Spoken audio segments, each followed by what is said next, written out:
Bismillahirrahmanirrahim. Assalamualaikum warahmatullahi wabarakatuh.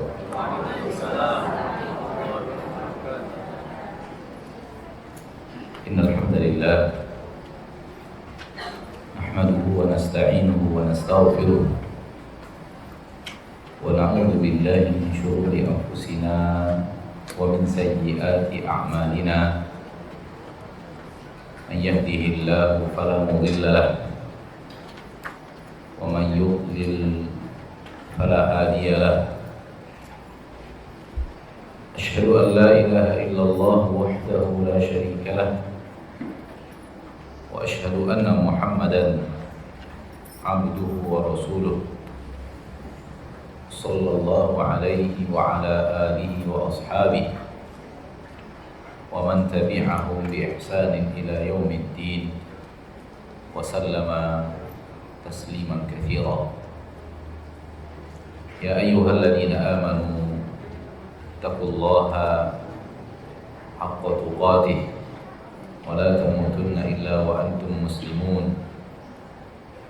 Ya ayyuhan nasu taqu rabbakum alladzi khalaqakum min nafsin wahidah وخلق منها زوجها وبث منهما رجالا كثيرا ونساء واتقوا الله الذي تساءلون به والأرحام إن الله كان عليكم رقيبا.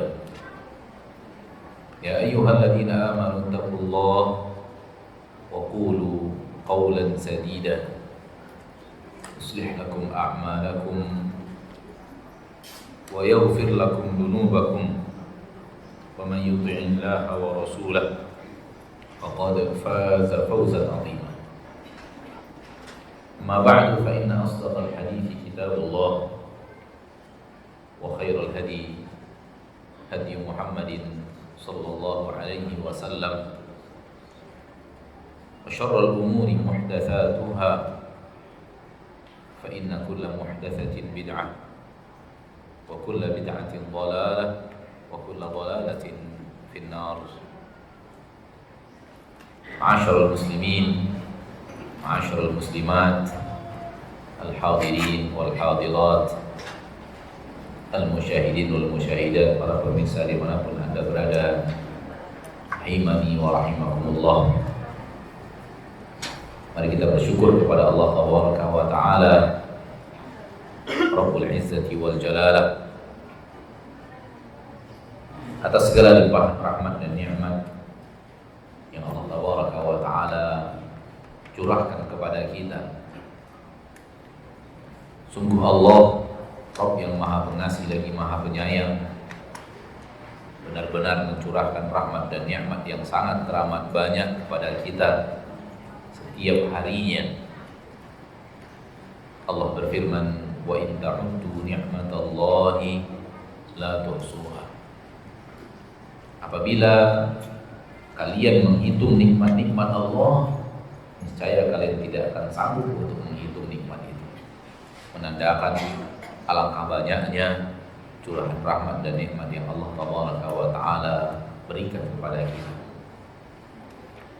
Salawat dan salam kepada Nabi kita tercinta, Rasul kita yang mulia, suri tauladan kita, Nabi Muhammad sallallahu alaihi wasallam. Beliaulah manusia yang paling sempurna yang pernah menginjakkan kaki di permukaan bumi, sehingga beliau dipilih Allah menjadi Rasul terbaik, pembawa kitab terbaik, pembawa syariat terbaik kepada umat terbaik. Salawatu Rabbi wa salamu alaihi. Dan di akhirat menjadi pemimpin seluruh manusia, termasuk para nabi dan para rasul. Ana sayyidu waladi Adam wala fakhr. Saya adalah pemimpin yang terbaik dan termulia dari seluruh anak cucu Adam, wala fakhr, namun tidak ada kesombongan. Ma'asyiral muslimin, ma'asyiral muslimat, rahimani wa rahimakumullah. Alhamdulillah, syukur kepada Allah kita dipertemukan kembali di majlis ini yang di dalamnya kita duduk membaca sebahagian daripada ayat-ayat Allah dan sebahagian daripada hadis-hadis Rasulullah sallallahu alaihi wasallam, guna untuk kita ambil ilmu dari ayat-ayat dan hadis tersebut, dan ilmu tersebut guna untuk kita amalkan dalam kehidupan kita sehari-hari di permukaan bumi. Dan tidaklah diturunkan Al-Quran dan tidaklah diutus Nabi kita tercinta Muhammad SAW melainkan untuk itu, agar dari beliau kita belajar ilmu yang benar, dan dari beliau juga kita belajar bagaimana cara mengamalkan ilmu itu. Ilmunya diambil dari Rasul Sallallahu Alaihi Wasallam, tidak cukup sampai di situ. Bagaimana mengamalkan ilmu juga harus diambil dari Rasulullah Sallallahu Alaihi Wasallam. Sungguh di zaman kita sekarang ini, ma'asyarul muslimin, ma'asyarul muslimat, kita sudah melihat sebahagian kaum muslimin yang mengambil ilmu dari Al-Quran, tapi pengamalannya tidak diambil dari Rasul kita tercinta Sallallahu Alaihi Wasallam. Semisal apa? Semisal firman Allah Tabaraka wa Ta'ala, ya ayyuhalladzina amanu uzkurullaha dzikran katsiran. Hai orang-orang yang beriman, berzikirlah kepada Allah zikir yang banyak. Ayat Al-Qur'anul Karim, dan tidak ada keraguan di dalamnya bahwa ini adalah ayat Al-Qur'anul Karim, dan ayat-ayat Al-Qur'an lainnya dan hadis-hadis Nabi lainnya yang memerintahkan kita untuk berzikir. Wadzakirinallaha katsiran wadzakirat. Lelaki yang banyak berzikir, wanita yang banyak berzikir, a'adallahu lahum maghfiratan wa ajran 'azima. Allah berikan kepada mereka ampunan dan Allah berikan kepada mereka ganjaran pahala yang sangat besar, dan ayat-ayat lainnya. Akan tetapi cara berzikir mereka karang sendiri, kaifiat berzikir mereka karang sendiri, bahkan lafaz-lafaz zikir mereka karang sendiri, tidak diambil dari Nabi kita tercinta Muhammad sallallahu alaihi wasallam. Dan ini sebuah kesalahan besar di dalam beragama. Kenapa? Karena Allah menurunkan Rasul, mengutus Rasul kita SAW dan menurunkan Al-Quran agar dari Rasul itu diambil ilmu dan amal. Diambil ilmu dan amal. Ilmu yang benar diambil dari Al-Quran dan hadis. Cara pengamalannya juga diambil dari Al-Quran dan hadis, dari Rasul kita tercinta Sallallahu Alaihi Wasallam. Karena Rasul tidak hanya mengajarkan ilmu dan amalnya terserah kita, akan tetapi mengajarkan ilmu dan bagaimana mengamalkan ilmu yang benar itu. Oleh karena itu, di generasi setelah Rasulullah SAW wafat, mereka bertemu dengan sahabat, namun tidak bertemu dengan Nabi kita tercinta SAW. Mereka melakukan cara berzikir tidak sesuai dengan cara berzikir yang diajarkan Rasulullah SAW, maka ditegur oleh para sahabat. Ditegur oleh para sahabat Rasulullah Sallallahu Alaihi Wasallam dengan mengatakan kepada mereka, Rasulullah SAW baru saja wafat, baju Rasulullah SAW belum lusuh, bejana-bejana yang dipakai Rasul belum pecah, masih ada di rumahnya. Kalian sudah melakukan sesuatu yang tidak diajarkan oleh Rasul kalian. Kalian sudah melakukan sesuatu yang Rasul kalian tidak perintahkan. Apa yang mereka lakukan? Yang mereka lakukan zikir, namun dengan kaifiat yang tidak diajarkan Rasulullah Sallallahu Alaihi Wasallam. Oleh karena itu, mari kita berusaha menjadikan ilmu kita dan amal kita benar-benar kita terima dari Rasul kita tercinta Muhammad Sallallahu Alaihi Wasallam. Ma'asyiral muslimin, ma'asyiral muslimat, sesuatu hal yang sangat teramat pasti bahwa kita dihidupkan Allah Tabaraka wa Ta'ala di permukaan bumi.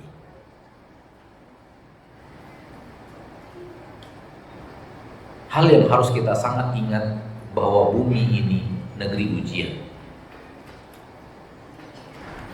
Hal yang harus selalu hadir dalam hati kita, Allah mentakdirkan bumi adalah tempat di mana penduduknya, jin dan manusia, diuji oleh Allah Subhanahu wa Ta'ala. Oleh karena itu, hal yang sangat aneh apabila kita tahu bahwa kita tinggal di bumi dan kita tahu sifat bumi, lalu kita ingin tidak diuji, atau kita tidak rela diuji, atau kita protes ketika Allah Tabaraka wa Ta'ala menurunkan ujian. Sifat bumi negeri ibtila, Darul bala, negeri di mana manusia, orang yang tinggal di dalamnya akan diuji oleh Allah Rabbul Izzati wal Jalalah dengan aneka ragam ujian. Ini yang pertama. Bumi tempat kita tinggal adalah negeri ujian. Yang kedua, Allah Taala mengatakan di dalam Al-Quran bahwa kita, ketika Allah menciptakan kita juga untuk diuji. Allah menciptakan kita untuk diuji. Maka kitanya diciptakan untuk diuji, diletakkan di negeri ujian. Maka hal yang aneh apabila kita diuji lalu kita protes, lalu kita tidak terima ujian yang diberikan oleh Allah Taala kepada kita. Kita tidak legowo berhadapan dengan ujian yang diberikan Allah Rabbul Izzati wal Jalalah. Allah berfirman di awal surat Al-Insan, hal ata 'alal insani hinun minad dahri lam yakun syai'an madhkura inna khalaqnal insana min nutfatin amsyajin nabtalihi. Garis bawahi kalimat nabtalihi yang di ayat kedua. Tidakkah berlalu kepada manusia suatu masa di mana dia sesuatu yang tidak bisa disebut karena dia belum hidup? Tidakkah pernah berlalu dalam hidupmu wahai manusia di mana engkau bukanlah makhluk hidup sehingga engkau tidak disebut-sebut orang?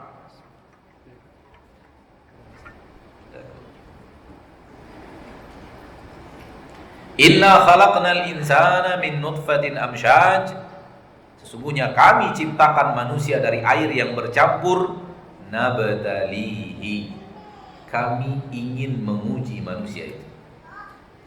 Kami ingin menguji manusia itu.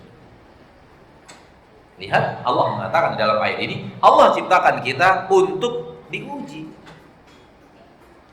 Di dalam Al-Quran surat Muhammad ayat 31, Allah Taala berfirman, وَلَنَبْلُوَنَّكُمْ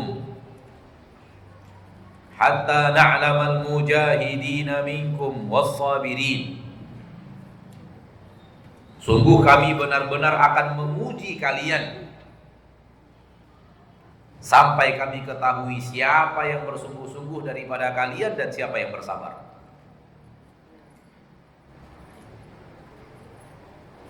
وَلَنَبْلُوَنَّكُمْ. Barang siapa di antara kita yang mempelajari ilmu nahwu dan sharh, kita akan melihat di dalam fi'il ini ada dua taukid. Yang taukid itu secara bahasa Arab adalah untuk menguatkan perkataan bahwa benar-benar akan. Huruf taukid yang pertama huruf lam. La nabluwannakum. Ada lam pertama, lam maksurah, lam yang tidak panjang. Itu lam taukid. Tujuannya untuk memperkuat, mengokohkan kata-kata, meyakinkan orang bahwa kita benar-benar akan. Dan huruf yang kedua, huruf nun yang bertasydid. La nabluwanna, nun yang bertasydid. Ini juga huruf taukid. Ketika Allah mengatakan dalam ayat ini, kami akan uji kalian, Allah datangkan dua kalimat penguat perkataan.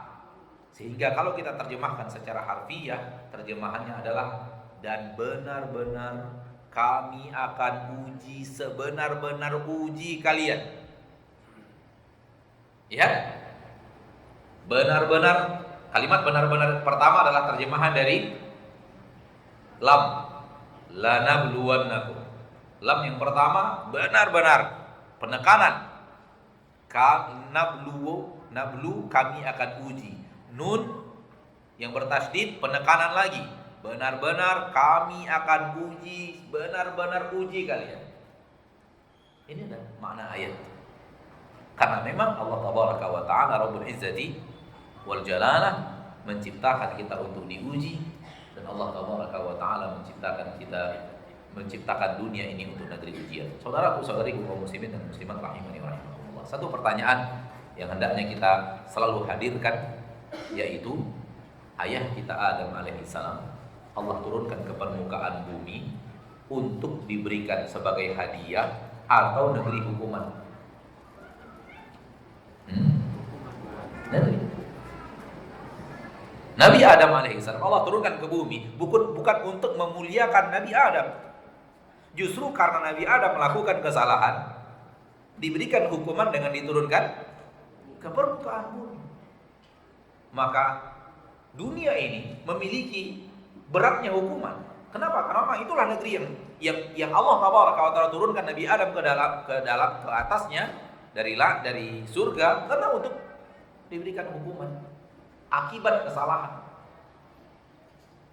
Maka hal yang aneh kalau di dalam negeri hukuman kita tidak ingin mendapatkan kesulitan, kita tidak ingin mendapatkan rintangan, kita tidak ingin mendapatkan sesuatu, kita tidak terima kalau ujian Allah berikan kepada kita, kalau rintangan Allah berikan, Allah Taala berikan kepada kita. Hal yang aneh, salah hidup. Kalau nggak mau diuji, jangan hidup. Tapi nggak bisa karena kita udah hidup. Kalau tidak ingin diuji, jangan hidup. Tapi nggak bisa, wong kita udah hidup.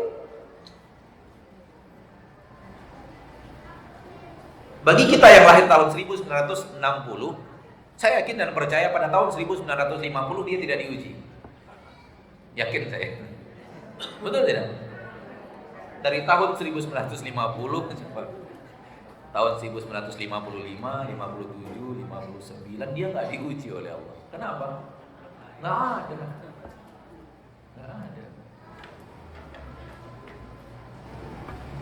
Dan itu hal yang mustahil, yang tidak akan mungkin kita kembalikan. Ya, Wallahu taala alam. Karena kita sudah dihidupkan oleh Allah Taala Rabbul Izzati wal Jalal. Sebenarnya ketika kita bicara ujian, Allah berfirman di dalam Al-Qur'an surat Al-Fajr bahwa ujian itu dua sisi. Pertama, sisi yang kita sukai. Kedua, sisi yang kita tidak sukai.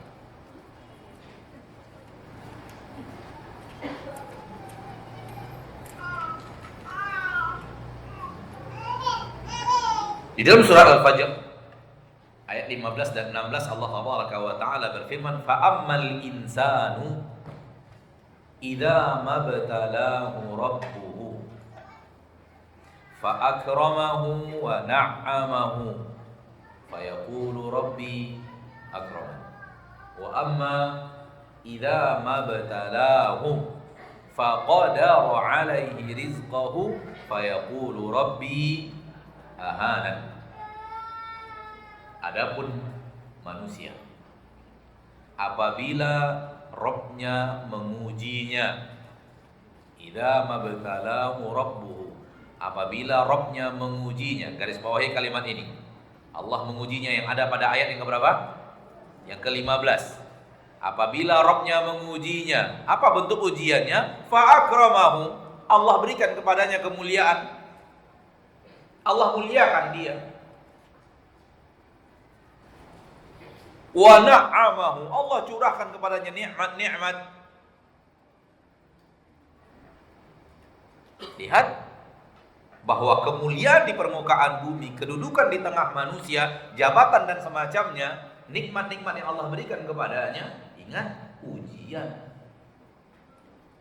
Karena Allah mengatakan dalam ayat ini, apabila Allah ingin menguji hambanya, lalu Allah muliakan, lalu Allah berikan nikmat-nikmat. Allah menyebutnya langsung tegas, itu adalah apa? Ujian. Kita yang memandangnya kemuliaan Allah berikan. Fayaqul rabbi akraman, maka manusia itu berkata, Rabbku memuliakan diriku. Hai, itu bukan materi pemuliaan, itu masih materi apa? Ujian. Ayat berikutnya, wa amma idza mabtalahu, namun apabila Rabbnya mengujinya, kembali Allah ulang kalimat menguji. Apabila Rabbnya mengujinya, faqadara alaihi rizqah, lalu Allah sempitkan untuknya rezekinya.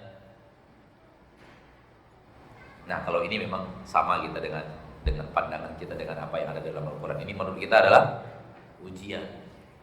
Ketika disempitkan rezeki, saya sedang diuji oleh Allah Subhanahu wa Ta'ala. Yang lapang rezeki, ujian juga loh. Jangan anggap sempit rezekinya aja ujian. Makanya kita katakan tadi bahwa sisi ujiannya ada dua. Didatangkan kepada kita sesuatu yang kita sukai, ada pada ayat yang ke-15. Didatangkan kepada kita hal yang tidak kita sukai, ada pada ayat yang ke-16. Namun ketika manusia diuji oleh Allah dengan didatangkan kepadanya sesuatu yang tidak dia sukai, dia bersuudzon kepada Allah dengan mengatakan fayaqulu rabbi ahanan. Dia berkata, Robku menghinakan diriku, Robku tak peduli kepadaku, Allah cuek, Allah lebih sayang kepada orang lain dibanding kita dan yang semacamnya. Ini nggak boleh. Dua-duanya materi ujian. Nikmat yang Allah berikan materi ujian, dan sesuatu bencana, petaka, hal rintangan, musibah yang Allah berikan juga adalah materi ujian. Siapa yang akan berhasil? Siapa yang akan menjadi orang yang lulus? Siapa orang yang akan dimuliakan Allah? Orang yang lulus berhadapan dengan materi ujian itu. Orang yang lulus berhadapan dengan materi ujian itu. Bukan yang sedang diuji. Yang sedang diuji belum pemuliaan. Yang lulus dengan materi ujiannya adalah sesuatu yang kita sukai dan sesuatu yang tidak kita sukai. Siapa yang lulus? Dialah orang yang mulia. Dialah orang yang akan mendapatkan keagungan di sisi Allah Taala. Sekiranya seorang yang diuji dengan kebaikan, dengan sesuatu yang dia sukai, dia pandai berhadapan dengan nikmat-nikmat yang Allah berikan kepadanya, lulus ujian. Inilah semisal Utsman bin Affan, semisal Abdurrahman bin Auf dan yang lainnya dari para sahabat Nabi Sallallahu Alaihi Wasallam, dan orang-orang yang semisal mereka hidup di permukaan bumi ini, diberikan oleh Allah kemuliaan, diberikan oleh Allah curahan nikmat, namun bisa mereka pergunakan untuk hal yang diridhoi dan dicintai oleh Allah Subhanahu wa Ta'ala. Yang kedua, orang-orang yang diberikan oleh Allah Taala sesuatu daripada hal yang tidak dia sukai, dia apabila lulus ujian dengan kesabarannya, maka dia akan menjadi orang yang dimuliakan Allah Subhanahu wa Ta'ala. Semisal Nabi Ayub alaihi salam dan semisal para sahabat-sahabat yang hidup dalam keadaan sangat miskin, ya, semisal Abu Hurairah dan yang lainnya, dan generasi-generasi setelah kita sampai dunia kiamat yang diberikan oleh Allah hal yang tidak dia sukai, penyakit, harta yang sangat minim, kondisi yang sangat papa dalam bahasa kita, ya. Namun dia pandai bersabar dan pandai menggunakan waktunya yang luang untuk beribadah kepada Allah. Orang yang tidak diberikan oleh Allah harta banyak, pasti Allah berikan kepadanya waktu yang banyak. Itu pasti.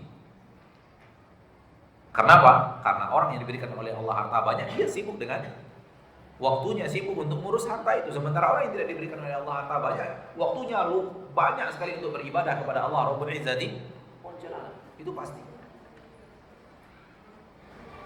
Nah, siapa yang mulia? Yang mulia adalah yang lulus ujian. Walau kalau ditanyakan kepada kita mau yang mana, kita pilih yang pertama pasti. Pasti kita pilihnya yang pertama. Namun Allah Tabaraka wa Ta'ala Rabbul Izzati wal Jalalah yang maha memilih hamba-hambanya.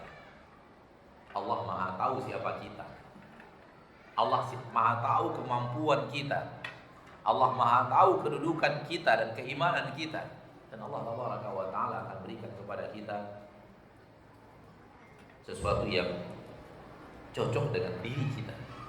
Allah lebih tahu siapa kita daripada kita sendiri.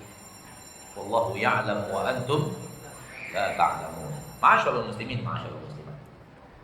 Pada kesempatan yang berbahagia ini, kita tidak ingin berada pada bagian pertama, yaitu ujian-ujian yang berbentuk kenikmatan. Namun kita ingin berada pada bahasan kita pada bagian yang kedua, ujian-ujian yang Allah berikan dalam bentuk sesuatu yang tidak kita sukai.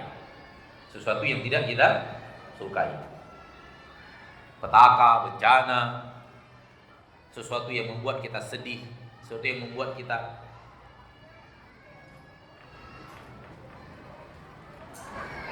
hal yang sering disampaikan oleh para ulama, dinasihatkan oleh para ulama berdasarkan ayat-ayat Allah dan hadis-hadis Rasul kita tercinta sallallahu alaihi wasallam. Apabila Allah sedang memberikan kepada kita ujian, apabila Allah Tabaraka wa Ta'ala sedang memberikan kepada kita bencana, apabila Allah Tabaraka wa Ta'ala sedang memberikan kepada kita musibah, hendaklah kita berhusnudzon kepada Allah.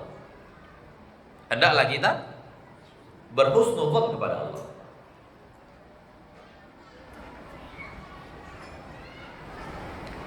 Dan yang ada pada ayat yang ke-16, Allah mencela orang yang bersuudzon kepada Allah Subhanahu wa taala. Dia mengatakan Allah menghinakan dirinya, dan ini suudzon kepada Rabbul Izzati wal Jalal. Engkau bersuudzon kepada Allah.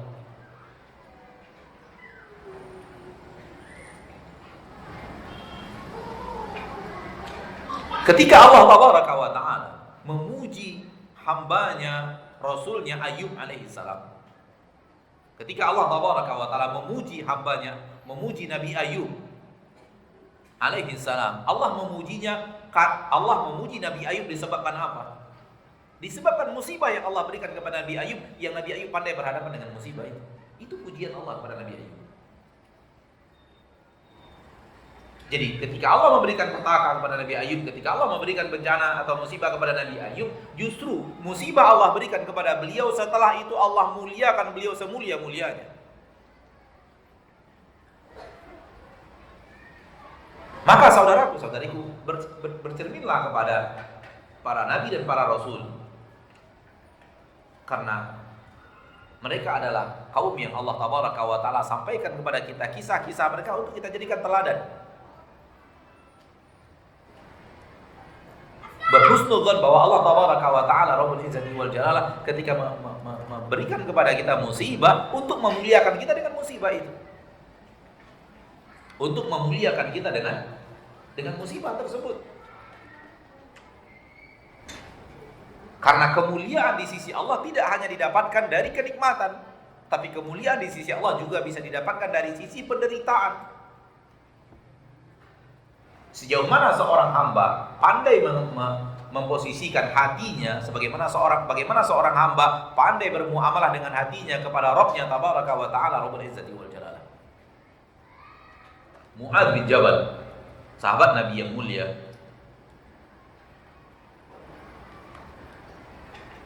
Mu'adz bin Jabal, kalau Bapak Ibu pergi umroh atau haji, biasanya itu lazimnya akan dibawa ke Masjid Qiblatain. Nah, itu kampungnya Mu'adz bin Jabal. Jadi Mu'adz bin Jabal berasal dari Madinah, tapi kawasan yang di sekitar Masjid Qiblatain. Karena beliau dari Bani Salimah radhiyallahu anhu, dan itulah perkampungan Bani Salimah. Dan Masjid Qiblatain itu di zaman Rasul disebut dengan Masjid Bani Salimah, sesuai dengan kaum atau kabilah yang hidup di sekitar masjid itu. Namun sekarang lebih dikenal dengan sebutan Masjid Qiblatain. Dari Mu'adz bin Jabal di sekitar situ tinggalnya, radhiyallahu anhu.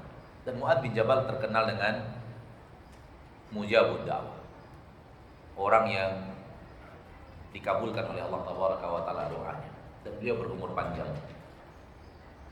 Namun ketika usia beliau sudah tua, Allah Tabaraka wa Ta'ala jadikan mata beliau buta. Mu'adz bin Jabal radhiyallahu ta'ala di akhir-akhir hayatnya, mata beliau Allah Tabaraka wa Ta'ala butakan, sehingga di akhir hayat beliau Mu'adz bin Jabal itu buta. Dan Mu'adz bin Jabal terkenal di kalangan sahabat dan para tabi'in orang yang sering dikabulkan doanya, orang yang dikabulkan doanya oleh Allah. Dan banyak orang datang kepada Mu'adz bin Jabal, ada penyakit, ada masalah, kemudian minta kepada Mu'adz bin Jabal, doakan saya kepada Allah agar begini, dan banyak sekali yang dikabulkan oleh Allah Subhanahu wa Ta'ala. Namun para tabi'in heran, kenapa Mu'adz bin Jabal tidak berdoa kepada Allah agar matanya disembuhkan oleh Allah Subhanahu wa Ta'ala. Ketika ditanyakan kepada beliau, ya Mu'adz, banyak sekali orang datang kepada engkau minta didoakan, dan engkau doakan dan Allah berikan kelapangan dan kemudahan kepada mereka. Kenapa engkau tidak berdoa kepada Allah Tabaraka wa Ta'ala untuk disehatkan matamu? Kata beliau, takdir Allah yang Allah berikan kepadaku lebih kucintai daripada apa yang kuinginkan.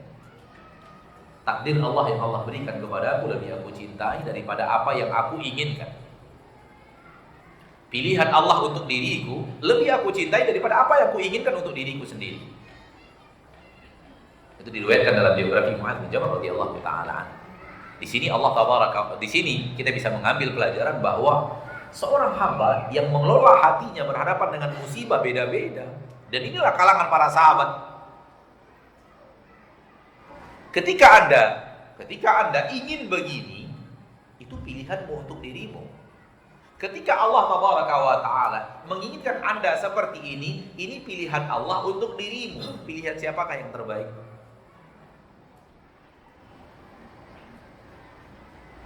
Saudaraku-saudariku, selalu didik diri kita bahwa pilihan Allah lebih baik untuk kita dibanding pilihan diri kita sendiri. Itu yang tadi saya katakan, bahwa Allah lebih tahu siapa kita dibanding kita. Selalulah jadi seorang hamba yang secara hati tertata dengan baik mengatakan kepada Allah, ya Allah, saya akan terima seluruh keputusan yang Kau berikan kepada aku. Apapun yang Kau inginkan terjadi pada diriku, aku akan terima dengan lapang dada, aku akan terima dengan legowo, aku akan terima dengan sepenuh hati. Sehingga apapun yang Allah takdirkan kepada kita, kita siap untuk itu. Kita tidak lebih mengedepankan keinginan kita dibanding pilihan Allah Taala. Dan ini yang sering membuat kita menderita. Kita inginkan keinginan kita yang Allah putuskan untuk kita berbeda dengan apa yang kita inginkan. Sekiranya kita menata diri kita bahwa apapun yang Kau putuskan kepadaku, ya Rabb, akan aku terima dengan sepenuh hati, akan aku terima dengan lapang dada, aku akan terima dengan penuh ridho, aman hidup kita. Tenang dan tentram. Kita punya Rabb yang pasti tidak akan menzalimi hambanya. Kita punya Rabb yang pasti maha tahu segala sesuatu. Kita memiliki Rabb yang pasti mengetahui apa kebaikan untuk kita hamba-hambanya. Kita mintakan kepada Allah kebaikan itu, dan Allah Tabaraka wa Ta'ala yang akan mengatur apapun yang Allah atur, terima itu. Seperti yang dikatakan oleh Mu'adz bin Jabal, pilihan Allah terhadap diriku lebih aku cintai dibanding pilihan diriku terhadap diriku. Dan Allah Tabaraka wa Ta'ala memilihkan untuk beliau di akhir hayat beliau kehilangan kedua bola matanya, tidak berfungsi. Rasulullah SAW bersabda, barang siapa yang diuji oleh Allah dengan dua yang dia cintai, maksud dua yang dia cintai adalah kedua bola mata, kedua bola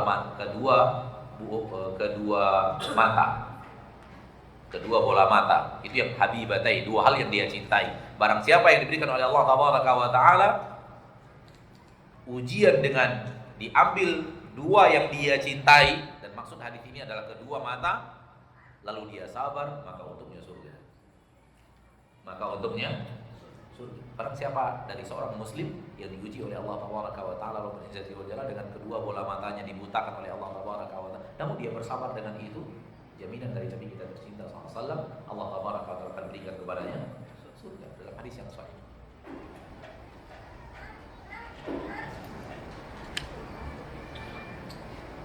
Saudaraku-saudariku, berhusnudzonlah kepada Allah bahwa Allah tidak akan pernah menguji dirimu kecuali sesuai dengan kemampuan yang engkau miliki. Allah tidak akan pernah uji manusia di luar batas kemampuan manusia. Nggak akan pernah.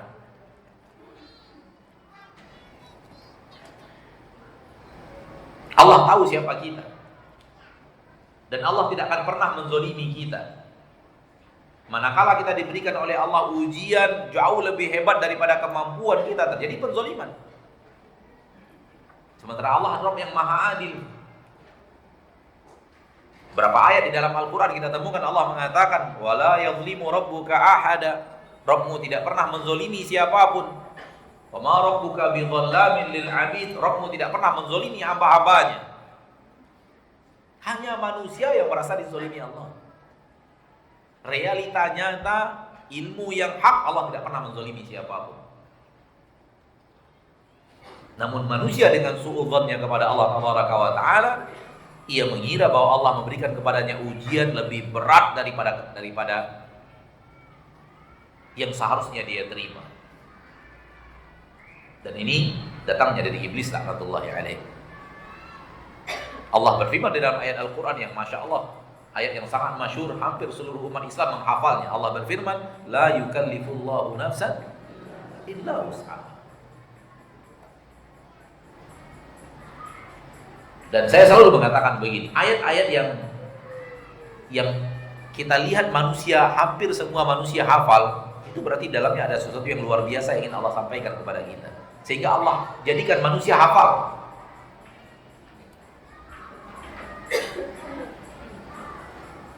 Semisal qul ya ayyuhal kafirun, qul huwallahu ahad.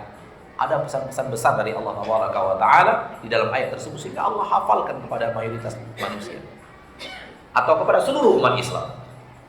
Hampir tidak ada kita bertemu umat Islam yang tidak hafal qul huwallahu ahad, qul ya ayyuhal kafirun. Tapi kalau wal adiyat memang banyak yang nyerah. Kalau wal adiyat memang banyak yang nyerah. Kita dulu waktu masih ngetes guru-guru yang akan ngajar murid-murid TK itu, kalau ngetes ayat surat pendek pasti wal adiyat kita tes. Kalau wal adiyat lancar, udah yang lain aman. Tapi kalau wal adiyatnya nggak lancar, baru kita tes yang lainnya. Tapi kalau wal adiyat lancar, berarti surat-surat yang lain aman, yang pendek-pendek ini aman karena wal adiyatnya aja udah lancar. Ya.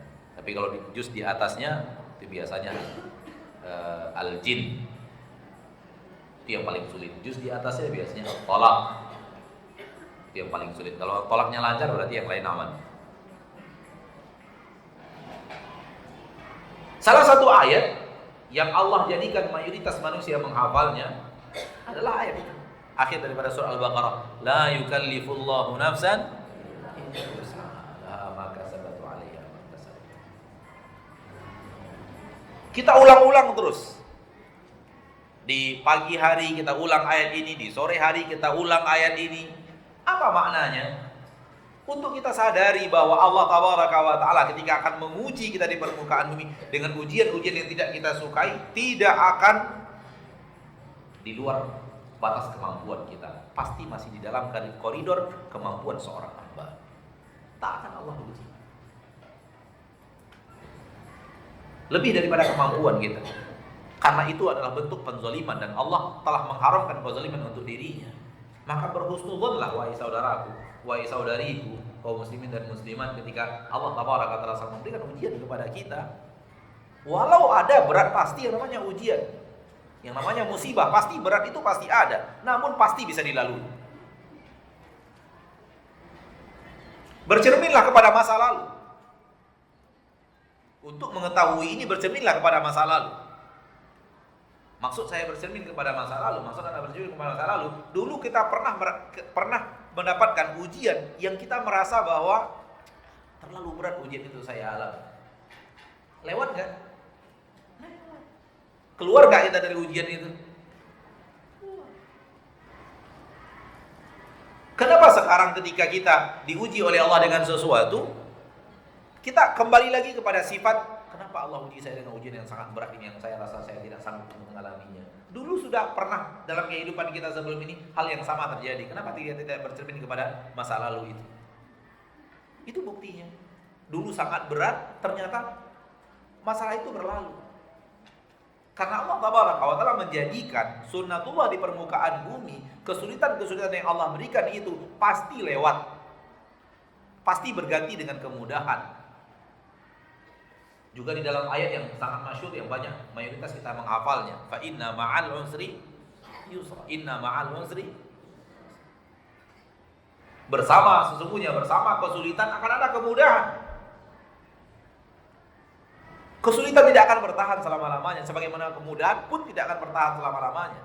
Sunnatullah itu akan terjadi di permukaan bumi, bahwa kemudahan setelahnya kesulitan, kemudahan setelah itu kesulitan, dan begitu terus. Ma'asyarul muslimin, ma'asyarul muslimat, rahimani wa rahimakumullah. Maka Allah Taala bersunnah kita Allah tidak akan menguji kita kecuali sesuatu yang sanggup kita. Walau terasa berat, walau terasa sakit, walau terasa genting, tapi ingatlah bahwa itu adalah batas kemampuan. Allah tidak akan berikan kecuali sesuai dengan batas kemampuan. Jadi dalam hadis Nabi sallallahu alaihi wasallam, Rasulullah sallallahu alaihi wasallam mengatakan, hadis sahih dari Imam Ahmad, manusia yang paling berat ujian Allah berikan kepada mereka adalah para nabi. Kemudian yang mendekati itu, kemudian yang mendekati itu. keimanannya kepada para nabi dan para rasul. Lalu Nabi mengatakan akan diuji seseorang sesuai dengan kadar agamanya.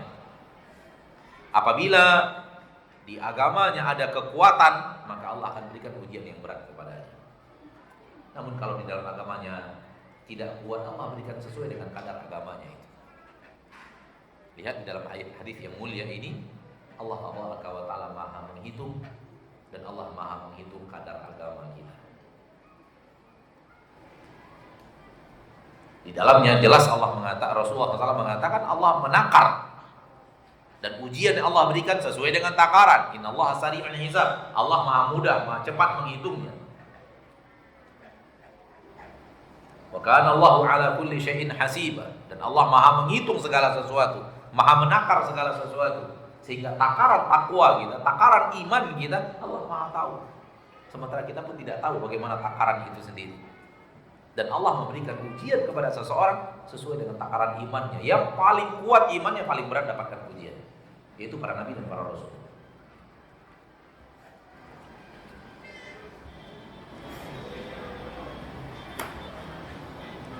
Husnudzon berikutnya adalah jadikan hati kita selalu berhusnudzon kepada Allah, bahwa Allah Tabaraka wa Ta'ala ketika memuji kita ingin untuk memuliakan kita. Ingin untuk memuliakan kita.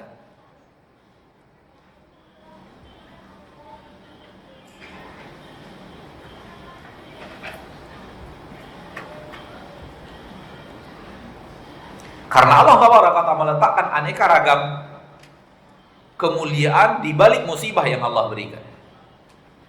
Salah satu di antaranya adalah cinta yang akan Allah berikan kepada orang-orang yang lulus ujian ketika Allah uji dia dengan petaka dan musibah. Cinta Allah kepadanya.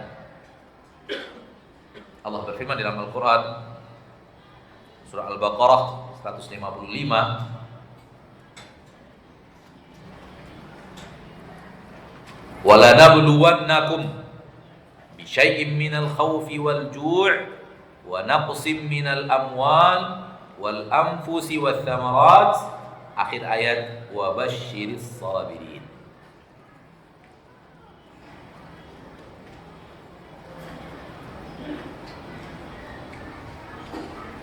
Dan sungguh kami akan uji kalian. Sama dengan ayat surat Muhammad tadi ayat 31, penekanan dari Allah Taala dengan dua huruf taukid. Benar-benar kami akan benar-benar uji kalian dengan sesuatu daripada rasa takut, rasa lapar, kekurangan harta, kekurangan nyawa, ada yang meninggal orang-orang yang kita cintai, kekurangan makanan, buah-buahan, gagal panen. Lihat di belakang ayat, wa basyiris sabirin, berikan kabar gembira kepada orang-orang yang bersabar. Jadi ketika ujian Allah Taala berikan kepada kita, ma'asyiral muslimin, jangan fokuskan pikiran kita kepada ujian itu. Jangan fokuskan kepada ujian itu. Ujian ini pasti akan berlalu. Ujian ini pasti akan hilang. Musibah ini pasti akan pergi. Fokuskan kepada apa yang akan terjadi setelahnya. Karena ketika ujian datang, ketika musibah datang, setelahnya ada orang yang mendapatkan kabar gembira dari Allah Taala dengan cinta Allah kepadanya. Ada orang-orang yang dibenci oleh Allah dengan ketika mereka membenci ujian dari Allah datang. Kita mau yang mana? Soal kita diuji, pasti diuji, karena ini negeri ujian. Semua orang juga diuji. Tak ada yang tidak diuji oleh Allah. Tak ada yang tidak mendapatkan kesulitan dan musibah di permukaan bumi ini, nggak ada. Saya yakin dan percaya, kalau sekarang saya tanya siapa di antara kita yang diuji oleh Allah di permukaan bumi dengan musibah, semua kita tunjuk tangan. Semua manusia diuji oleh Allah, diberikan oleh Allah Taala sesuatu yang tidak dia sukai, sebagaimana Allah berikan kepadanya sesuatu yang dia sukai. Semua manusia seperti itu.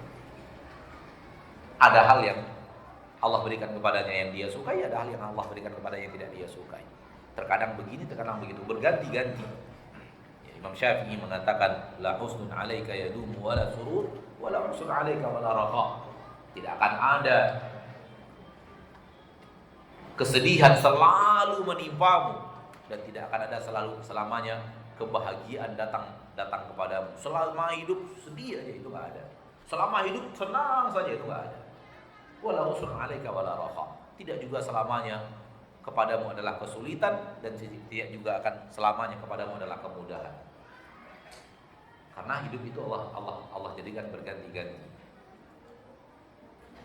Maka musibah ini, petaka ini pasti akan berlalu.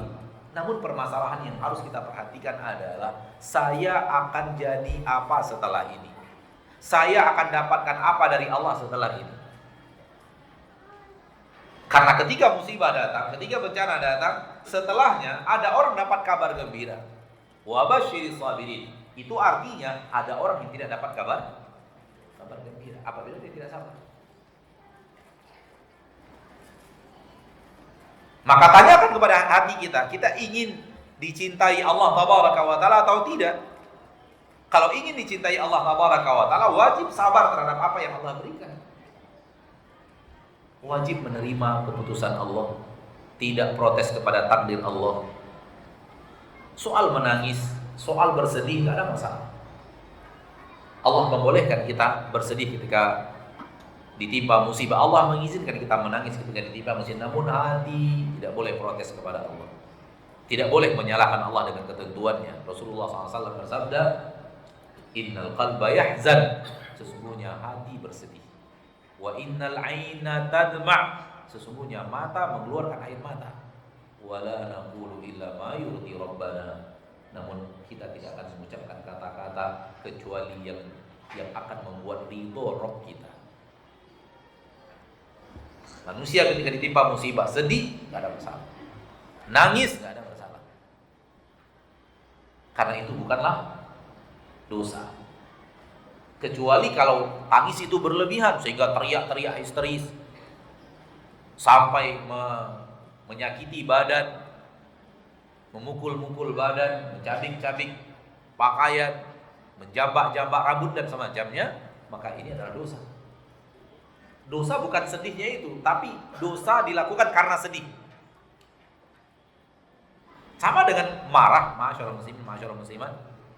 Ketika kita ada masalah, terpicu emosi kita, lalu kita marah. Sekedar marah bukan maksiat.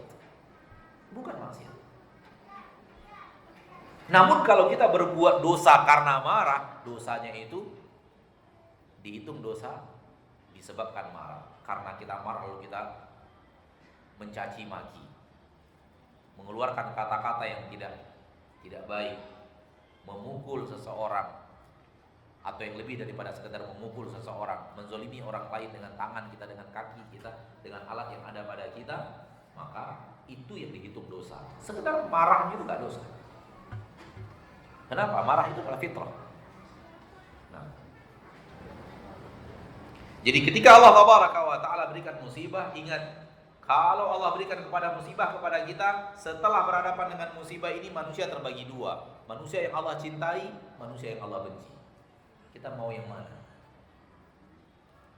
Kita mau yang mana? Kalau kita fokuskan kepada ini, kita insya Allah hati kita mudah untuk bersabar. Kenapa? Saya ingin dicintai oleh Allah. Musibah ini akan berlalu dan orang yang bersabar akan dicintai. Musibah ini akan berlalu, namun orang yang tidak bersabar, berkeluh kesah, mengeluhkan Allah kepada manusia, akan dibenci oleh Allah Subhanahu wa taala. Saya mau yang mana? Mau menjadi orang yang dicintai atau mau menjadi orang yang dibenci?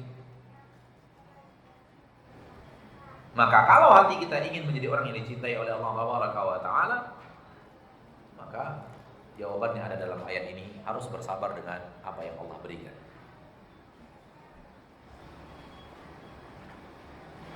Hadis sahih dari Imam Ahmad. Innallaha idza ahabba qauman ibtalahum.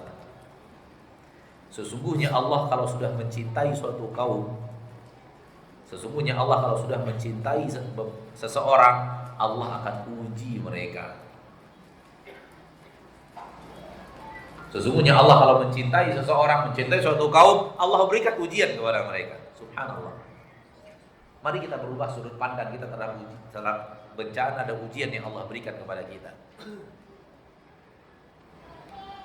Jangan pandang bahwa Allah tabaraka wa taala memberikan itu kepada kita karena Allah benci, karena Allah menzolimi karena Allah tabaraka wa taala tidak peduli.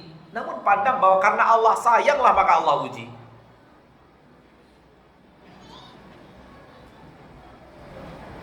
Para ulama ketika berbicara, kenapa ketika Allah sayang kepada seorang Allah berikan ujian? Karena ada pahala yang sangat teramat besar di akhirat untuk orang yang sabar. Dan Allah ingin memberikan pahala itu kepada hambanya yang Ia cintai. Di dalam Al-Quran surah Az-Zumar ayat 10, Allah berfirman, innama yuwaffas sabiruna ajrahum bighairi hisab. Sesungguhnya Allah tabaraka wa taala memberikan ganjaran pahala untuk orang-orang sabar tanpa dihisab-hisab. Ini menandakan bahwa ganjaran pahala untuk orang-orang yang sabar di akhirat sangat-sangat besar.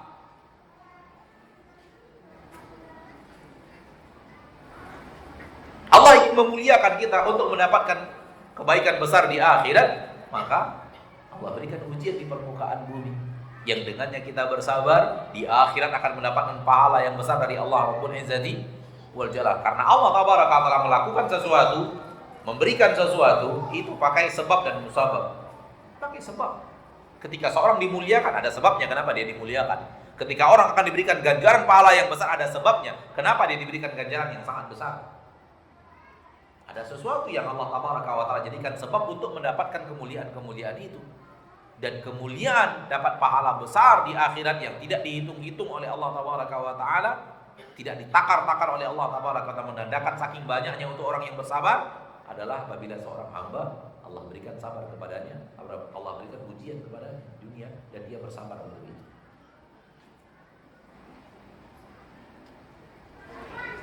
Berikutnya, ma'asyarul muslimin, ma'asyarul muslimat, berhusnudzan bahwa Allah memberikan musibah kepada kita karena Allah ingin ampunkan dosa dan kesalahan kita.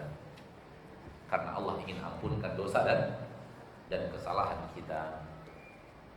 Dan ini salah satu kebaikan musibah.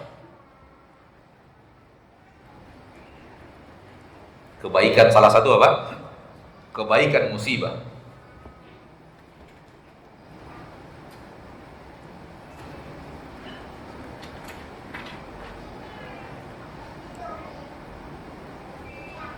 Musibah apabila datang dan seorang hamba sabar atas musibah yang Allah berikan tersebut, musibah itu akan pergi dengan membawa dosa-dosa yang diampuni oleh Allah Subhanahu wa taala. Rasulullah SAW bersabda dalam hadis yang sahih Imam Bukhari dan Muslim, "Ma yusibul mu'min min nasabin wala wasabin wala hammin wala hazanin wala ada wala gham hatta syaukatu yushakuha illa kaffarallahu biha khatayahu." Tidaklah seorang mukmin ditimpa musibah dari keletihan, kesusahan, keadaan yang tidak nyaman, rasa sedih, aniaya dari orang lain, melainkan Allah tabaraka hatta sampai duri yang menusuk dirinya, duri nusuk kaki, peniti yang menusuk tangan misalnya, illa kaffarallahu biha khatayahu, melainkan Allah mengampunkan untuknya dari musibah yang Allah berikan itu, Allah ampunkan untuknya apa? Dosa-dosanya. Siapa di antara kita yang tidak berdosa? Enggak ada. Enggak ada manusia sekarang zaman kita ini hidup tanpa dosa dan kesalahan. Mau enggak Allah mengampunkan dosa-dosa kita itu? Yakin mau? Siap-siap ditimpa musibah. Karena Allah mengampun. Kalau kita ingin ditimpa, kalau kita ingin diampun dengan dosa, salah satu Allah tabaraka wa taala mengampunkan dosa kita dengan mengirim musibah. Jangan saya mau Ustaz diampuni, tapi saya tidak mau diberikan musibah. Ini sama dengan yang tadi. Saya mau hidup tapi tidak mau diberikan musibah oleh Allah, ujian oleh Allah. Tidak bisa.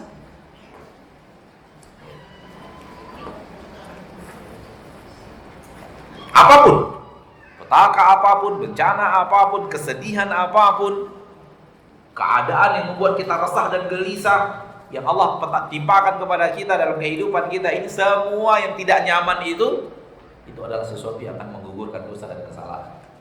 Ketika dia berlalu, karena dia pasti akan berlalu, membawa dosa dan kesalahan kita yang diampuni oleh Allah Subhanahu wa ta'ala. Dengarkan hadis yang lebih luar biasa lagi dari Imam Tirmidzi. Rasulullah SAW bersabda, ma yazalul bala'u bil mu'mini wal mu'minah fi nafsihi wa waladihi wa malihi hatta yalqa Allah ta'ala wa ma alaihi khati'ah. Senantiasa bencana menimpa seorang mukmin dan mukminah pada dirinya, pada anaknya, pada hartanya. Senantiasa bencana, musibah datang kepada seorang mukmin dan mukminah. Musibah itu datang pada dirinya, datang pada anaknya, datang pada hartanya, sampai-sampai dia datang menghadap Allah pada hari kiamat, tak punya lagi satu dosa apapun. Tak punya lagi satu dosa apapun. Kenapa? Sudah terangkat oleh Allah dan sudah diampuni oleh Allah dengan musibah-musibah yang Allah berikan. Oleh karena itu dalam hadis yang lain disebutkan bahwa orang-orang yang di dunia jarang mendapatkan musibah, itu di akhirat melihat orang yang dapat musibah itu dapat pahala yang sangat besar, iri betul mereka kepada orang-orang tersebut. Sehingga mereka menghayal, andai saya yang seperti itu. Subhanallah, terbalik sudah. Terbalik kondisi. Di dunia ini, orang-orang yang dapat musibah banyak yang menghayal seperti orang yang jarang dapat musibah, yang sering lebih banyak mendapatkan afiat dari Allah Tabaraka wa Ta'ala. Di akhirat akan terbalik.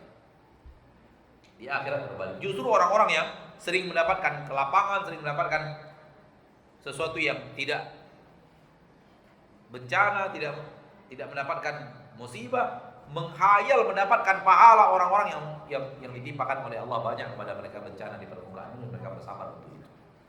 Disebabkan besarnya pahala yang diberikan Allah Tabaraka wa Ta'ala kepada mereka. Terakhir, pada kesempatan yang berbahagia ini, sebenarnya bencana adalah pintu menuju surga. Sebenarnya musibah adalah pintu surga Allah Subhanahu wa ta'ala kalau kita sabar berhadapan dengan musibah itu. Seorang wanita datang kepada Nabi SAW, hadis sahih dari Imam Muslim, mengatakan kepada Rasulullah SAW, ya Rasulullah, inni usra' wa inni atakasyaf. Wahai Rasulullah, saya dapat penyakit. Ada dua, ada yang mengatakan sarah itu dimasuki oleh jin sehingga tidak sadarkan diri, kesurupan. Ada yang mengatakan ayat, intinya tidak sadarkan diri dan tergeletak dan bergerak tanpa sadarkan diri. Ini sarah. Inni usra' wa inni atakasyaf. Saya tidak sadarkan diri, kesurupan atau yang lainnya, dan ketika itu aurat saya terbuka ya Rasulullah. Fadnullah ali. Maka berdoalah kepada Allah untuk saya ya Rasulullah, agar Allah sembuhkan saya. Kata Rasulullah SAW menjawab keduaan wanita ini, in syi'ti da'utu laki. Apabila engkau mau, aku doakan. Engkau mau didoakan, kalau itu yang engkau minta, aku akan doakan. Wa in syi'ti sabarti falakil jannah. Tapi kalau engkau mau bersabar untukmu surga. Diberikan pilihan oleh Nabi kita tercinta SAW. Mau saya doakan, dan doa Nabi mustajab, Allah akan kabulkan. Namun kalau mau bersabar untukmu surga. Perkataan Nabi kepada seorang manusia di zaman beliau adalah perkataan Nabi untuk seluruh manusia.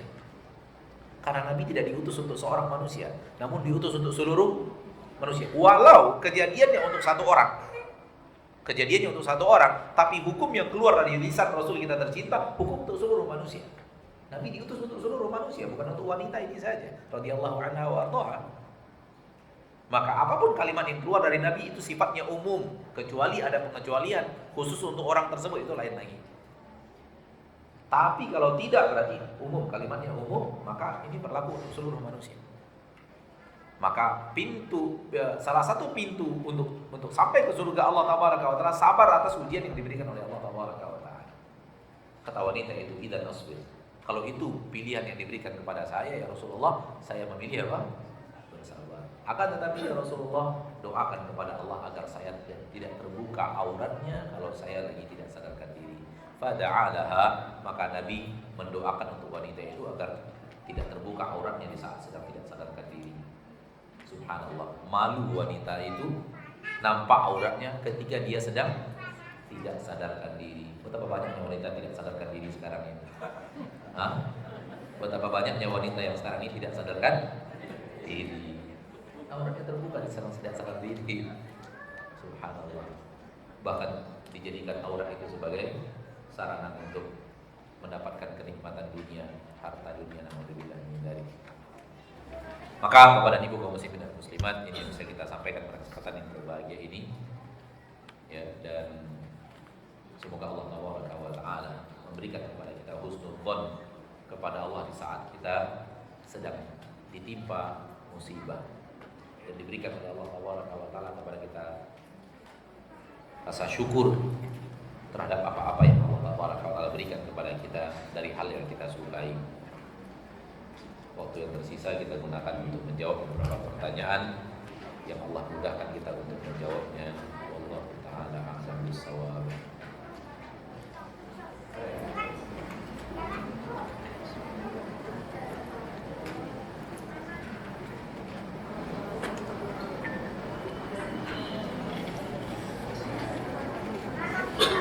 Bolehkah kita beribadah kepada Allah untuk kepentingan dunia? Contoh, sholat tahajud agar cepat dapat kerja. Lakukan dengan cara yang benar, maka insya Allah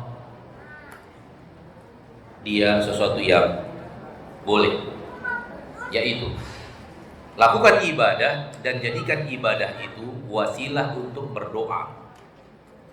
Wasilah, ya Allah, saya sholat, saya melakukan ini, dan saya meminta kepada Engkau. Tidak jadi masalah, karena boleh menjadikan amal soleh sebagai wasilah dalam doa kepada Allah Subhanahu wa Ta'ala. Tapi tetap saja yang namanya sholat, sholat lillahi ta'ala, sholat untuk Allah. Tak ada yang namanya sholat untuk cari kerja, itu gak ada. Tahajud untuk cari kerja, itu gak ada. Sholat untuk Allah, lakukan sebaik mungkin, lakukan seikhlas mungkin. Ikhlaskan diri untuk mendekatkan diri kepada Allah Taala. Setelahnya minta kepada Allah, tidak ada masalah.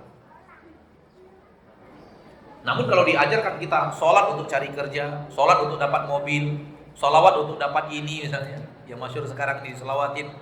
Kalau ingin dapat ini salawatkan, itu sholawat ibadah yang tidak benar sama sekali. Karena tidak ada jenis sholat untuk urusan-urusan dunia itu. Tapi kalau kita sholat sebagaimana sholat yang diajarkan Rasul SAW, kaifiyatnya, niatnya dan segalanya, kemudian setelah itu kita minta kepada Allah, tidak jadi masalah. Dan kembalikan kepada yang tadi, ketika kita minta kepada Allah, jangan paksa Allah harus memenuhi permintaan kita. Biarkan Allah yang memilihkan yang terbaik untuk kita. Wallahu a'lam.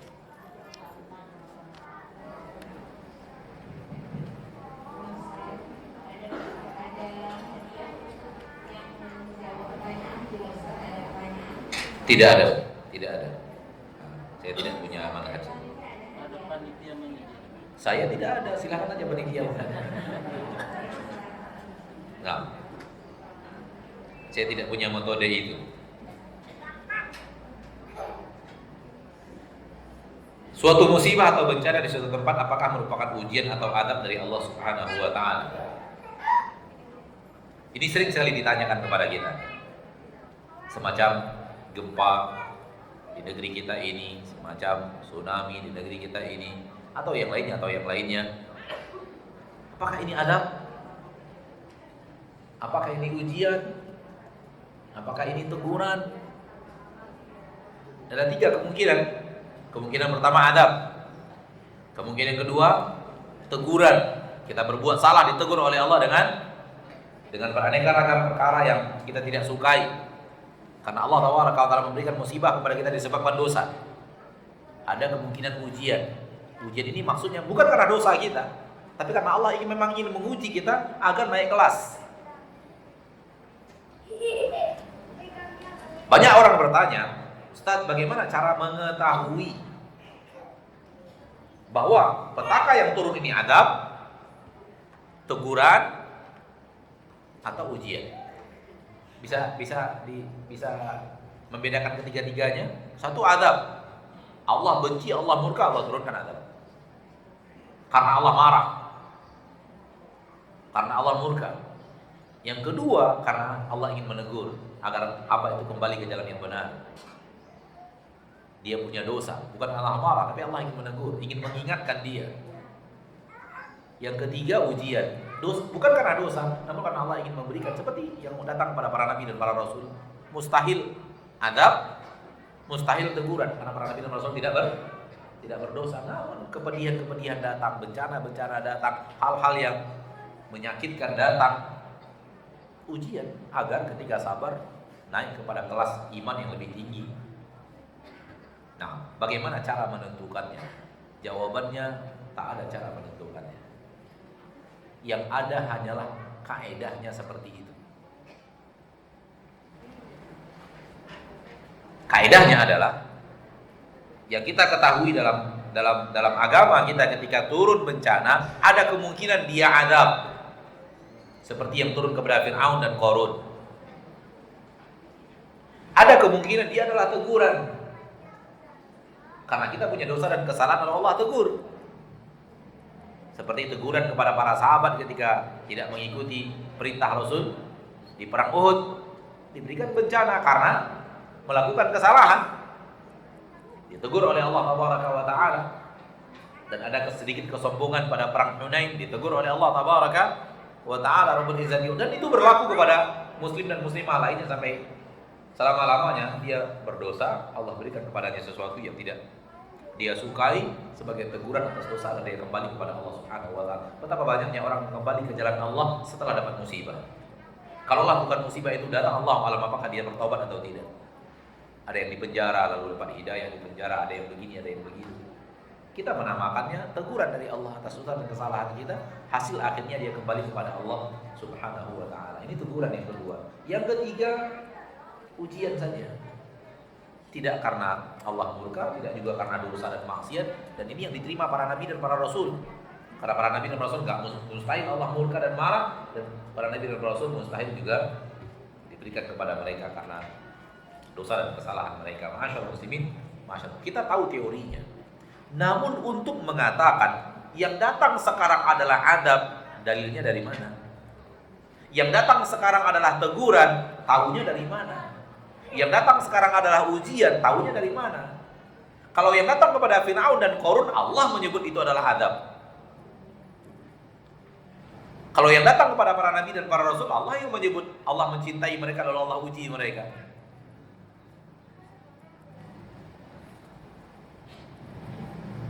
Sekarang yang datang kepada kita, apakah itu murka Allah, teguran Allah, ataukah itu ujian? Dari mana kita tahu? Kita tahunya dari mana coba? Tak ada lagi nabi yang berbicara kepada kita apa yang sedang terjadi dari sesuatu yang Allah kirimkan. Tidak ada ayatnya, tidak ada hadisnya, tidak ada nasnya. Sehingga kita tidak bisa memastikan ini adabkah, ini tegurankah, ini ujian, sekedar ujian untuk naik kelas saja kah? Kita nggak tahu. Karena kalau kita berani mengatakan ini murka Allah, dari mana kita tahu itu murka Allah? Namun kalau kita katakan ada kemungkinan ini murka Allah, nggak ada salah kita. Ada kemungkinan murka Allah karena di tempat itu ada ini, ada ini, ada ini. Lalu kita mengatakan ada kemungkinan ini adalah murka Allah, nggak ada salah karena kita tidak memastikan. Namun ketika kita memastikan itu adalah murka Allah, dari mana kita memastikan? Kita tahu dari mana bahwa Allah menurunkan itu karena Allah murka? Murka atau tidak murkanya Allah gaib atau tidak? Dari mana kita tahu? Bicara tentang Allah, mewakili Allah bahwa ini adalah murka, bahwa ini adalah ini. Sehingga kalau kita mengatakan kemungkinan ini adalah murka, enggak salah karena kita tidak memastikan. Namun kalau kita pastikan menjadi salah. Hal yang harus kita lakukan adalah introspeksi diri. Sekiranya kita melakukan dosa dan kesalahan lalu kemudian Allah berikan musibah, ada kemungkinan teguran. Karena saya telah berbuat salah, saya telah melakukan sesuatu yang menyalahi syariat sehingga Allah tegur dengan musibah ini.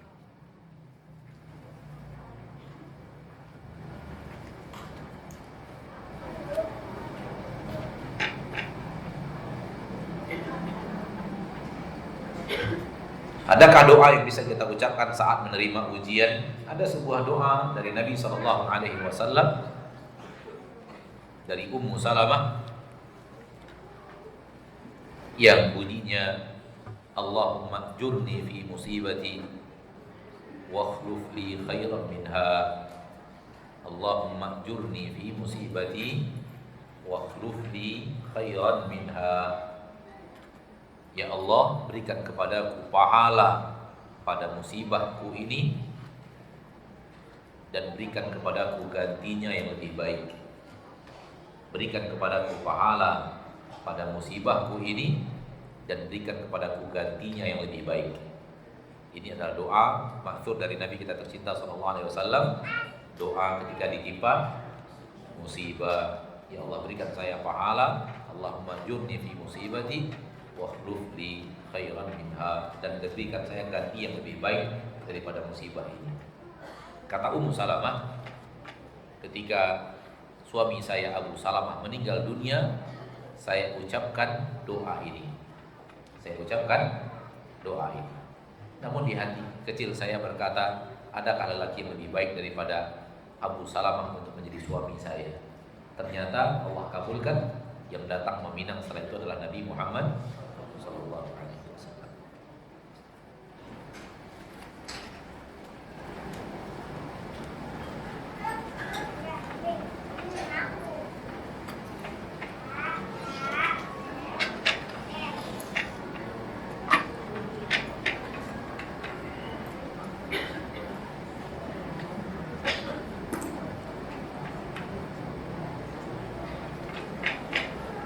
Izin bertanya Ustaz, seorang istri taat kepada suami dan berbakti kepada suaminya dalam hal-hal yang ma'ruf, akan lebih mudah jika istri taat dan berbakti kepada suami yang soleh dan baik akhlaknya. Namun bagaimana jika suami tipikal orang temperamen, sensitif, belum soleh, bahkan untuk bekerja mencari nafkah ogah-ogahan? Rasanya pegel hati ini Ustaz.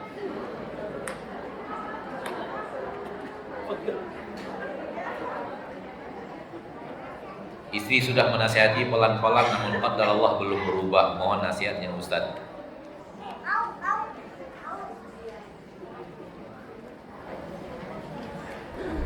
Ketaatan itu ada yang baik, ada yang lebih baik.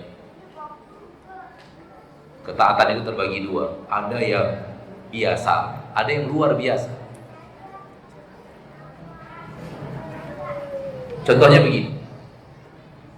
Contoh begini. Ada orang ketika umroh dan haji mengatakan, Masya Allah, khusyuknya beribadah di Masjid Nabawi itu biasa. Kenapa? Karena Masjid Nabawi memang punya sarana yang membuat gampang khusyuk. Masjidnya nyaman, keadaan di dalamnya tenang, tidak hiruk pikuk. Tapi kalau ada orang mengatakan, Masya Allah, sangat khusyuk beribadah di Masjidil Haram, maka ini luar biasa. Karena kondisi di sekitar Masjidil Haram tidak mendukung manusia untuk khusyuk. Saya berdoa ketika sa'i tadi khusyuk luar biasa. Dapat kekhusyukan di saat sa'i. Padahal hiruk pikuk orang yang sedang muter-muter, orang yang teriak-teriak dan semacamnya. Belum lagi askar yang suruh ruh segala macamnya kan. Tapi dia bisa mendapatkan kekhusyukan dan menangis ketika dia berdoa, ketika dalam kondisi yang sangat tidak menunjang dia untuk khusyuk. Itu lebih hebat daripada yang khusyuk di kota Madinah. Kenapa? Di kota Madinah sarananya mendukung untuk itu. Jadi ada ibadah yang biasa, ada ibadah yang luar biasa. Dermawan, namun ketika lapang di lapangan rezeki oleh Allah. Beda dengan dermawan ketika sedang disempitkan. Kalau sedang dilapangkan lalu kita dermawan, beda dengan ketika rezeki sedang sempit tapi tetap dermawan. Kenapa? Yang tetap dermawan ketika Rezekinya disempitkan oleh Allah lebih hebat daripada yang dermawan ketika rezekinya dilapangkan.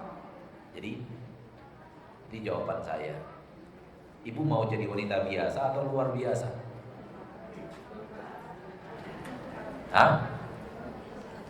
Kalau ingin luar biasa, tetaplah taat kepada suami walau suami seperti yang ibu ceritakan.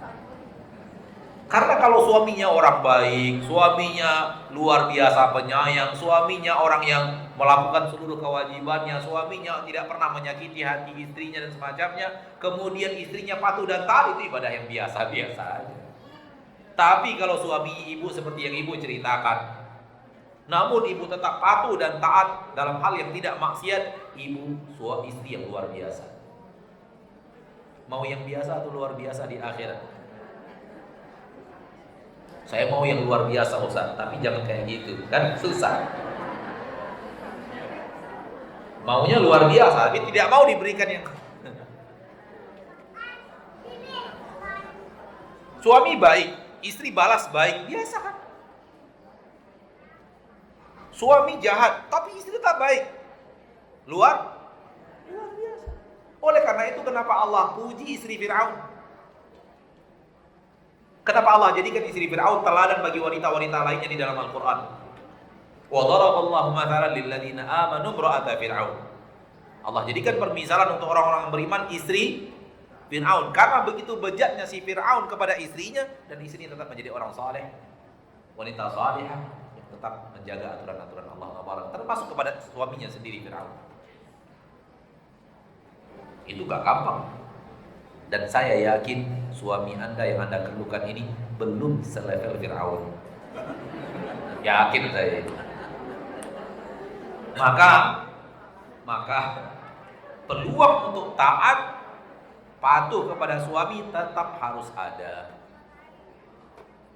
Ya.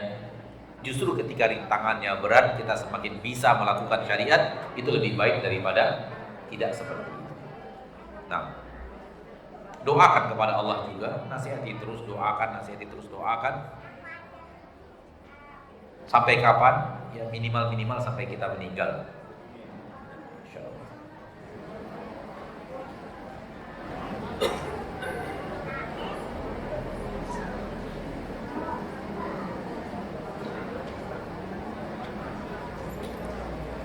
Tadi Ustaz katakan sekedar marah tidak berdosa. Kira-kira marah seperti apa ya?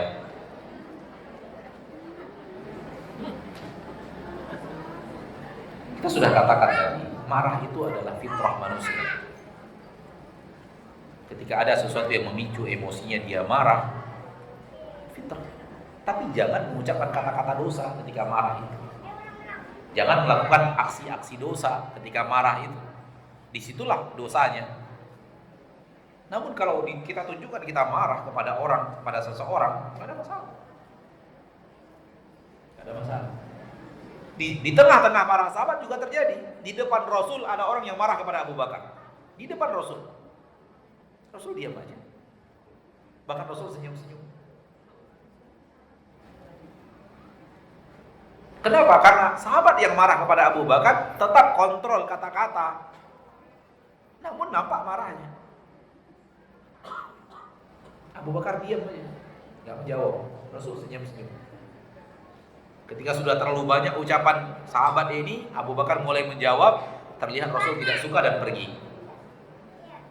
Lalu Abu Bakar datang kepada Rasulullah SAW dan mengatakan, ya Rasulullah, tadi dia marah dan saya lihat engkau diam saja bahkan tersenyum-senyum.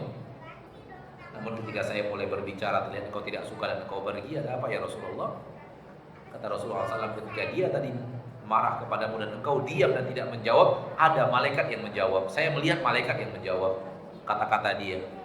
Ketika engkau mulai menjawab, malaikat itu pergi, yang datang adalah syaitan. Namun Rasulullah tidak marah kepada yang marah, tidak menegur yang marah. Kenapa? Yang marah tidak melakukan dosa. Karena Rasul tidak akan membiarkan satu dosa di hadapannya tanpa teguran dan nasihat. Apa perlu saya praktekkan bagaimana cara marah yang tidak dosa? Hah? Apa perlu saya praktekkan?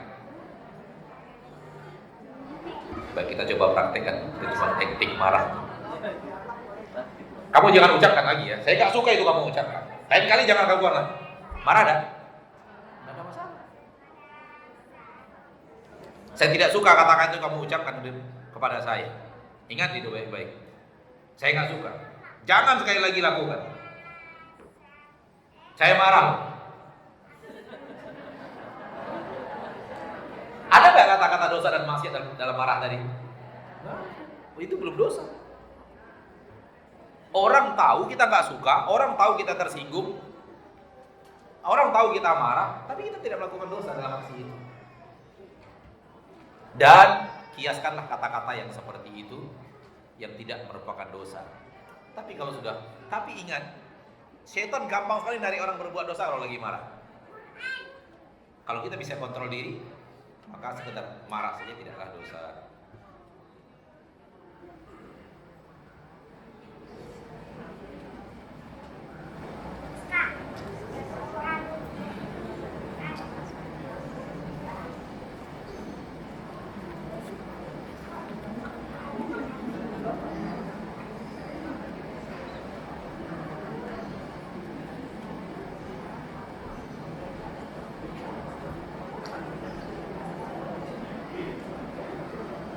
Bagaimana jika ada yang berpendapat jangan berdoa untuk memohon kesabaran, karena sama artinya dengan menantang Allah untuk memberikan cobaan. Ketika cobaan itu telah datang, lalu kita minta Allah menyabarkan, kita nggak ada masalah. Kita memohon kepada Allah ketika masalah cobaan itu sudah datang, kita sedang dalam kondisi ditimpa musibah oleh Allah Taala, lalu kita minta kepada Allah agar Allah memberikan kesabaran kepada kita, nggak ada masalah. Nggak ada masalah, insyaallah ta'ala.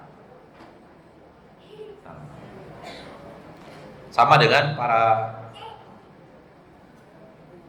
para pasukan perang yang minta kepada Allah Taala agar disabarkan. Rabbana afriq alaina sabra wa tsabbit aqdamana wansurna 'alal qaumil kafirin. Diberikan kesabaran kepada Allah, karena mereka sedang dalam ujian berperang menghadapi orang-orang yang tidak beriman.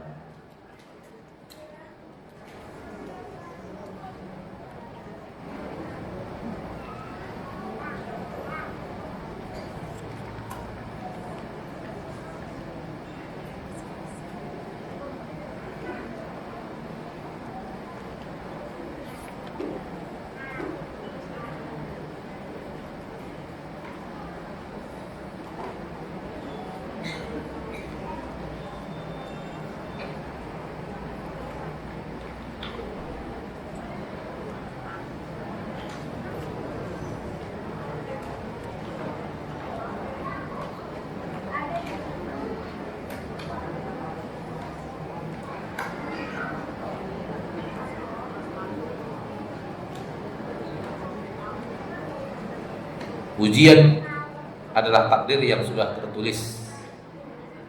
Apakah ujian yang sudah tertulis tersebut masih bisa berubah?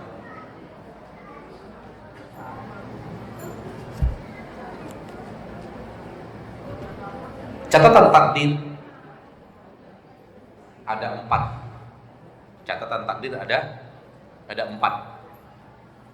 Yang pertama, catatan takdir induk, yaitu Lauhul Mahfuz. Itu yang disebut di dalam Al-Quran sebagai Ummul Kitab, induknya tulisan, induknya kitab.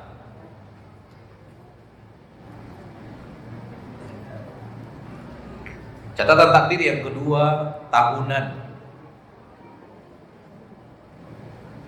Catatan takdir tahunan.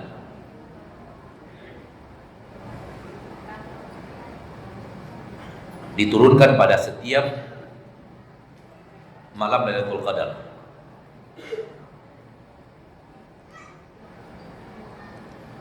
Inna anzalnahu fi lailatin mubarakatin inna kunna munzirin fiha yufraqu kullu amrin hakim.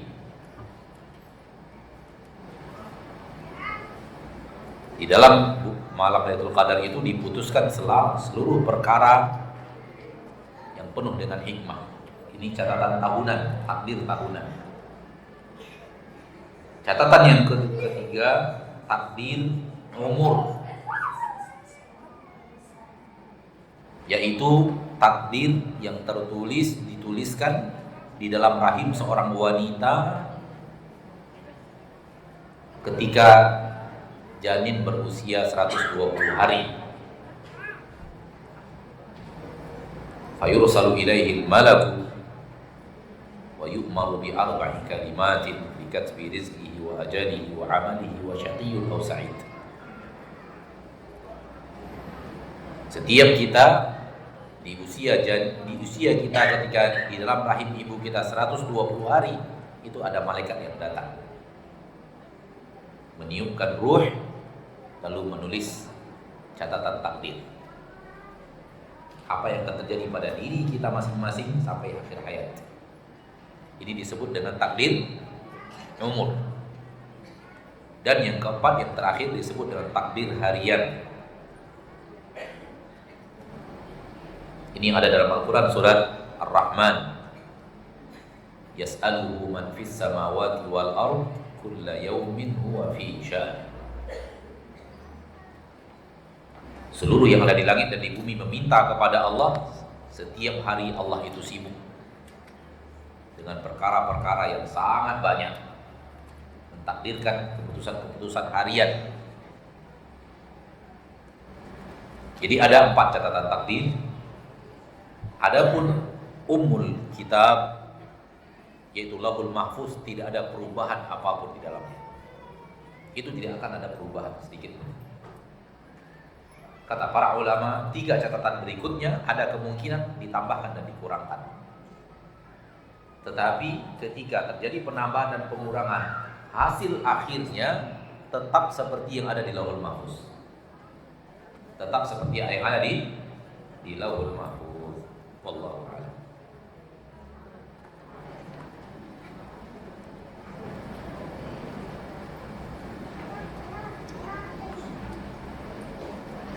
Ketika dalam satu rumah ada anggota keluarga yang berbuat maksiat, apakah Allah memberikan teguran kepada orang itu saja atau kepada seisi rumah?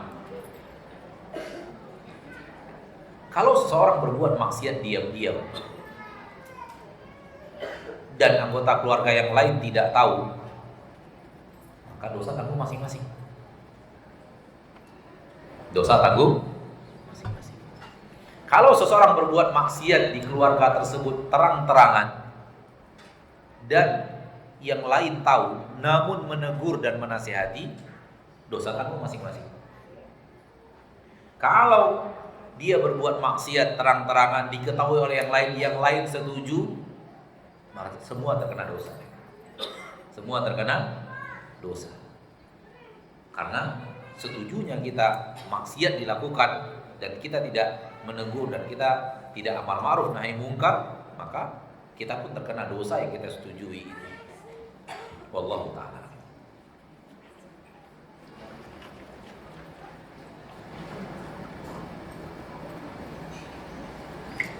Apakah musibah selalu berkaitan dengan takdir yang telah ditulis? Ya. Semua yang terjadi di permukaan bumi terjadi dengan adanya ketentuan takdir dari Allah Subhanahu wa ta'ala. Semuanya pakai takdir. Baik ketaatan yang kita lakukan, takdir, atau kemaksiatan yang kita lakukan pun dengan takdir. Allah berfirman dalam Al-Quran surah Al-Qamar, inna kulla syai'in khalaqnahu biqadar. Sesungguhnya segala sesuatu kami ciptakan dengan takdir. Namun takdir adalah ilmu Allah, bukan ilmu manusia. Sehingga jangan sekali-kali kita memaksakan diri untuk mengerti betul apa itu takdir. Karena ilmu Allah, bukan ilmu kita. Apa hikmah di balik semua itu? Jangan terlalu mendalam masalah takdir. Rasulullah melarang kita untuk mendalam-dalami dan semacamnya. Lalu memikirkan, apa yang Anda pikirkan? Itu ilmu Allah. Anda manusia punya ilmu yang sangat terbatas. Punya kemampuan logika yang sangat terbatas. Punya pengetahuan yang sangat terbatas. Tidak akan bisa menembus ilmu Allah Rabbul Izzati wal Jalal. Maka berhentilah pada ilmu manusia.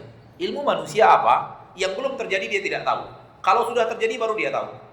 Itulah ilmu manusia. Dan dia disuruh untuk melakukan hal-hal yang dicintai Allah. Kalau itu terjadi, maka bagian daripada takdir. Dia dilarang untuk melakukan hal-hal yang dilarang oleh Allah. Kalau terjadi, maka itu adalah juga bagian daripada takdir. Ketaatan dan maksiat terjadi, semuanya pakai takdir. Tidak ada di permukaan bumi sesuatu terjadi tanpa takdir, tidak ada. Sampai satu lembar daun pun jatuh dari pohonnya, itu melalui takdir dan catatan dan izin dari Allah Subhanahu wa ta'ala. Amal kita ada 4. Semuanya pakai takdir. Pertama, ketaatan yang kita inginkan terjadi. 2, ketaatan yang kita inginkan tak terjadi. 3, kemaksiatan yang kita inginkan dan terjadi.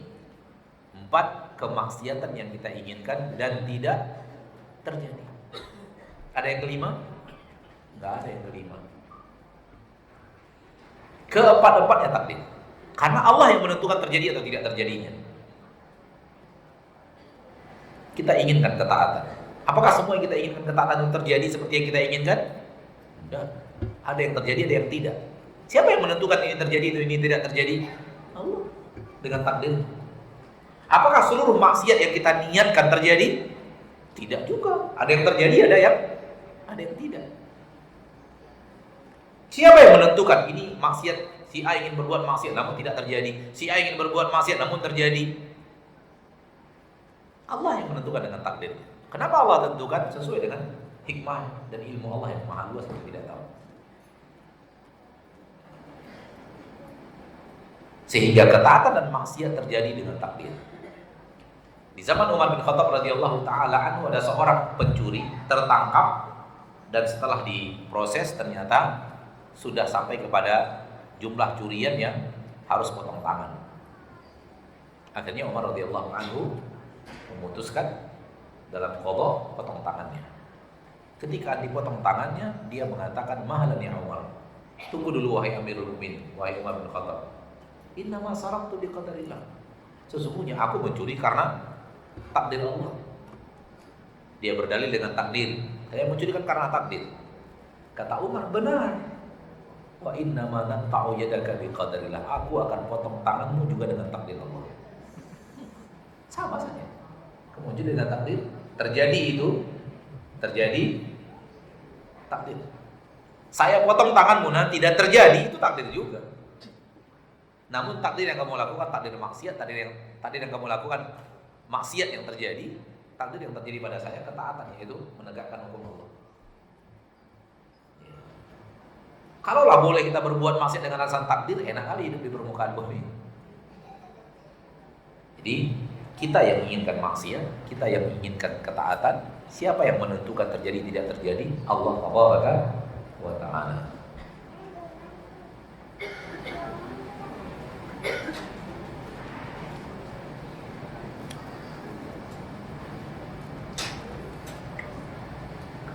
Lebih utama mana Ustadz? Menemani suami nonton acara TV atau membaca Al-Quran di kamar?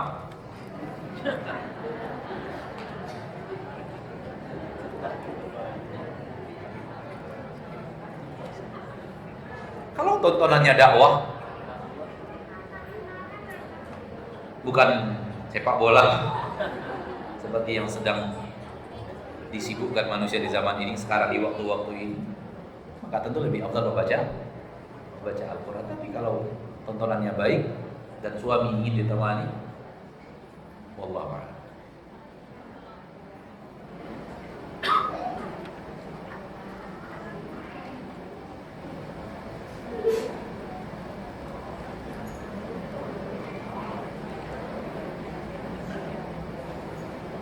Banyak sekali pertanyaan-pertanyaan seputar suaminya.